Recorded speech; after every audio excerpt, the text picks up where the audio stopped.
Here we go. Proposition 1, the report from the Barker School District. I have with me here Peggy Zipfel. Margaret Zipfel, really. But I don't know. Why do they call, Margaret Peggy? Nickname? Is that what it is? Margaret, like Meg, Peg. That's how it got there. It's like they call me Monge, or you just found that out, right?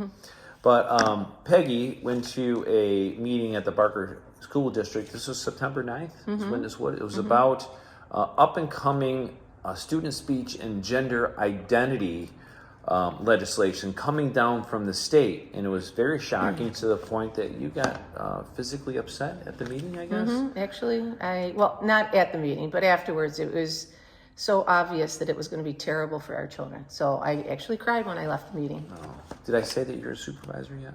No, you did not. So Peggy is a supervisor of the town of Heartland. Shows that she's very concerned about the children and the well-being in the community. So she's very health-oriented and community-oriented, more than other elected officials in the area. So this really concerns me. What's going on? The viewers, I said I was going to post an interview with you, and thanks for at least coming on. And most people don't like to videotape, so you know. But yes, I know. But this meeting was really interesting. So it's protections relating to student identity and expression. This is a presentation was done by a few attorneys that spoke at the school board meeting. How many attorneys were there? There was just one female. And it was really geared upon how the child chooses to identify themselves.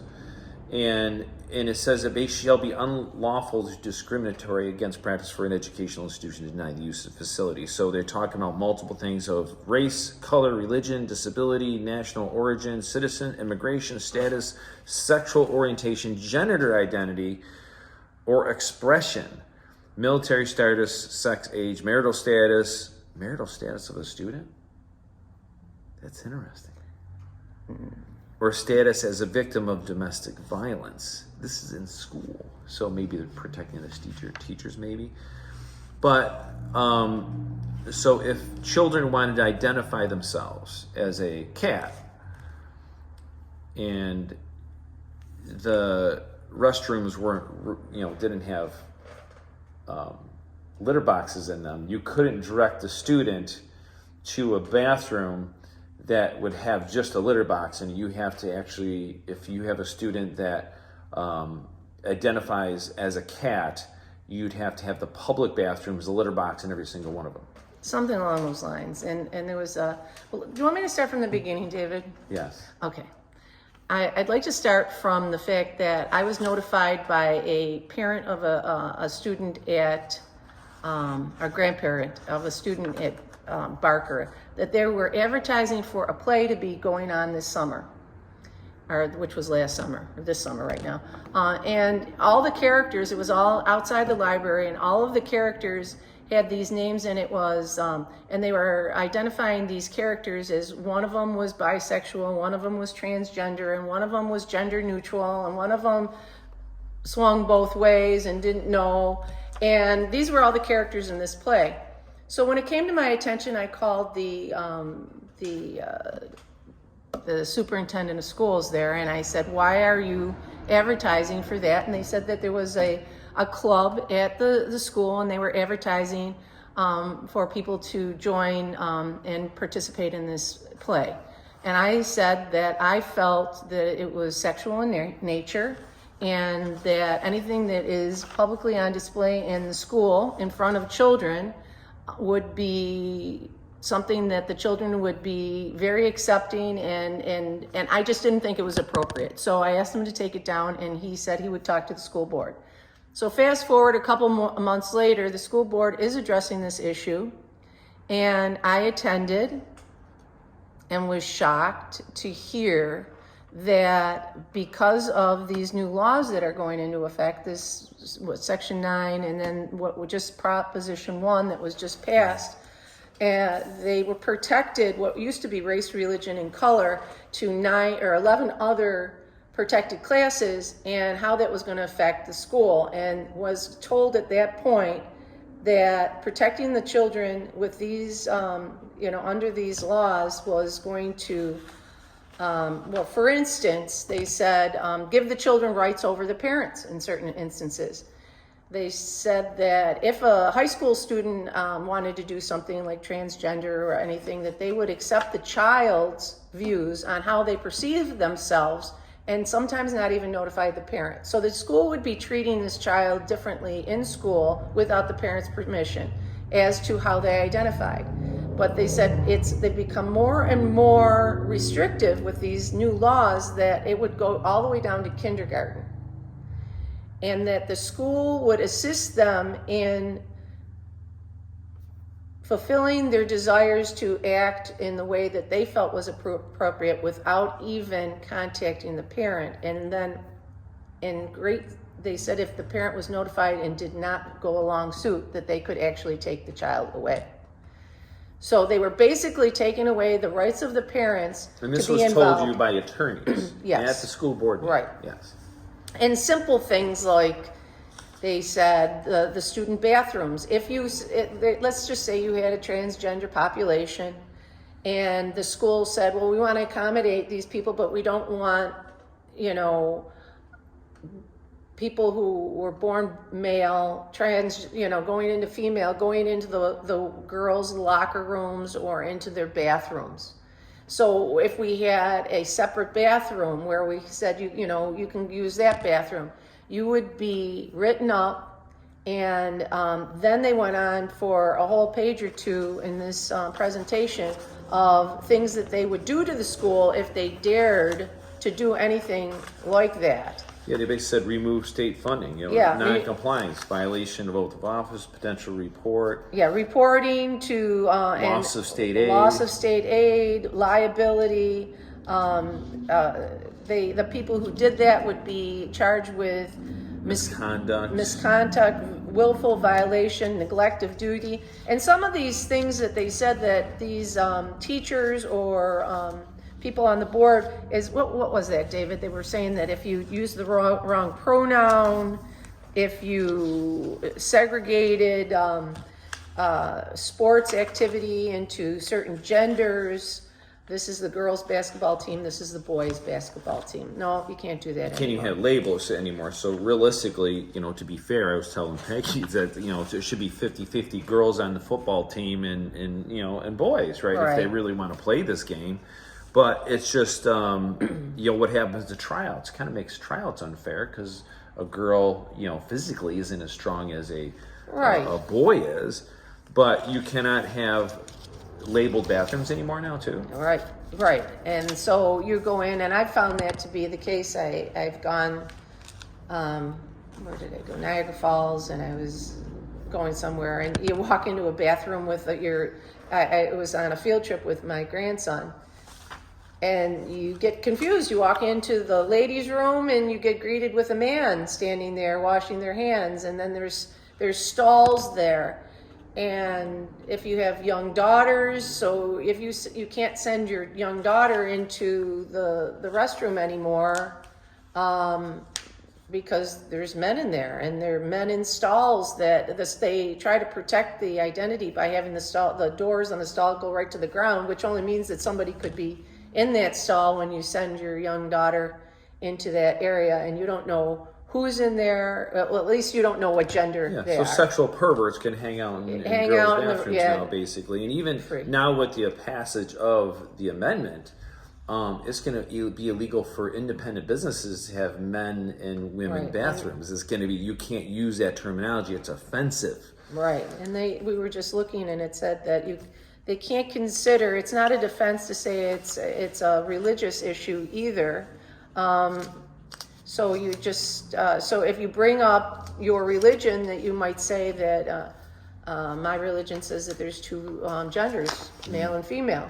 So you're not allowed to say that, and if you can, that's discriminatory, and you can be penalized. So you can't bring that into your business place. So as you said, you can't have a men's room and a ladies' room in your place of business, even though by your religion you might say, well, that's the way.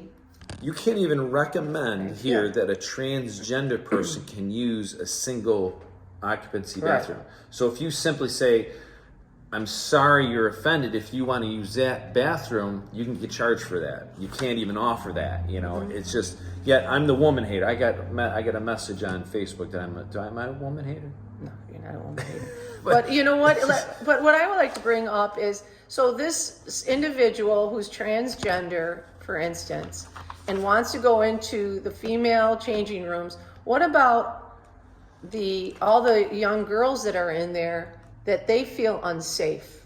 Doesn't matter anymore. So you could have 30 girls feel unsafe, and one transgender person who has the opportunity to go somewhere else, but chooses to violate their safety or their interpretation of safety in a school setting with no parents. So how do you I've done research, and it's okay, what's the percentage of people that identify that in regards to transgender? And it's like 1%, they say, 1%. But if you ask most people, I would think over 50% would agree that the government is corrupt. So how does a law get pushed on to support 1% of the population, yet laws don't get created to stop corruption in office? That more than, there's agenda going on here, and I think it's to break up the family, to break up religious belief, to really divide America more than ever before, because this is just ludicrous. I can't believe it. All right, and there's more, as I said, there's more about, we said here, it says that they will vigorously enforce these protections. I'd love for them to the government vigorously enforce, regulations on the food industry that is putting things there's all sorts of things that they could vigorously enforce, which they you mean our food that's illegal to sell in Europe because all of the toxins in it. The fluoride they put in our water that they don't use overseas in other states, that's known to cause brain damage. So it's just, what's going on here? They vigorously silence people who have objections, legitimate concerns. They vigorously silence those people and do for whatever. So I don't see what benefit whatsoever this will do to our school community. But I do believe that it also is going to alienate people of faith from attending public schools.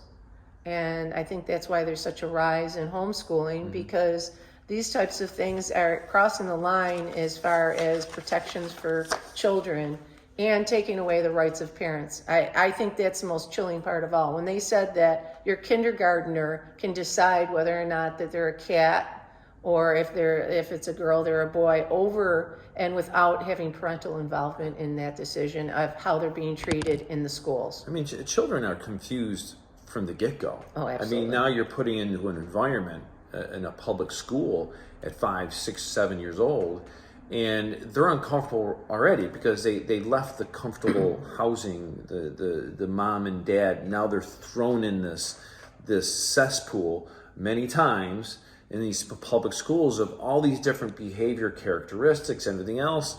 And how can you not expect a kid to be confused? Right. So even if they're totally normal and they don't have the drive to feel sexually a certain way, they're going to be maybe led to believe that they're thinking a certain way. And that's, I think, it's just morally and ethically just wrong. It's just, I think it should be left up to the parents to discuss sexual issues, especially, and we're talking pre-K, kindergartners, first, second, third grade. I don't think that the teachers of the school should be involved in their discussions about sexuality. But the argument there is like, well, the teachers, the parents aren't going to be versed good enough. They're not going to be good enough. That's the argument you say to homeschooling, even though people don't realize that less than 9% of Americans went to homeschool in 1900 or went to public schools in 1900. Absolutely. So we became the greatest nation in the world in World War I and between two from homeschooled children. So this nation became an amazing powerhouse with homeschooling. And if you look in a lot of documentaries and read up a lot, you'll see that we're actually devolving. We're not as smart. We're not as motivated.